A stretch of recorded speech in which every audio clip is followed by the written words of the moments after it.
This is my 365 DC motor with an entirely 3D printed housing. The rotor, the bearing, and the two magnets came from this housing. This is the housing of an old, heavily used DC motor. I put it into this housing because in the old housing it was really loud. The brushes and the back cap came from this motor. This is a small RS360 motor that I took apart somewhat recently. This setup is designed for very high speed. With the rotor, I removed the old windings with new windings. The older windings had like hundreds of turns of very thin wire, and these new windings have less turns of thicker wire. Less turns means more speed, higher turns means more torque. I also have the magnets on the outside to increase speed too. If you have the magnets very close to the rotor, you won't get as high of a speed, but you will get more torque. But if you have the magnets slightly farther from the rotor, not too far, you'll get higher speed and lower torque. Because this thing's going to probably be pulling at least 15 to 20 watts at max power, it's going to get pretty hot. So I have a fan attached to the rotor.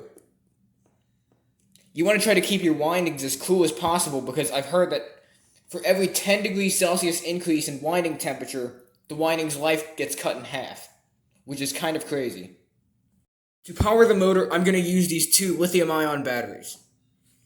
First, I will be starting with one lithium battery, which is 3.7 volts, and then after that, I'm going to connect both in series for 7.4 volts.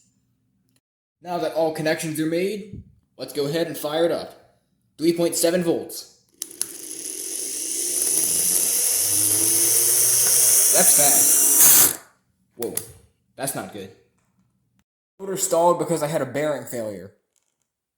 I had to put some hot glue on that. Hopefully it survives 7.4 volts.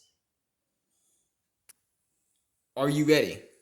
3, 2, 1. Lift off.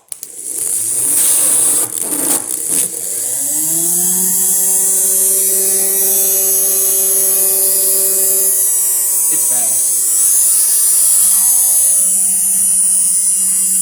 Going really fast.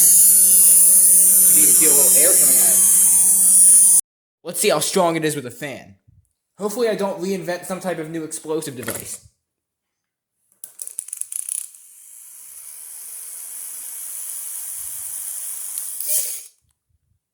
Pretty good, except for that horrible screech. If you'd like to see me make more improvements to this motor, or build more crazy things, please remember to hit the like button and subscribe to my channel. Comment down below what you would like to see me build next.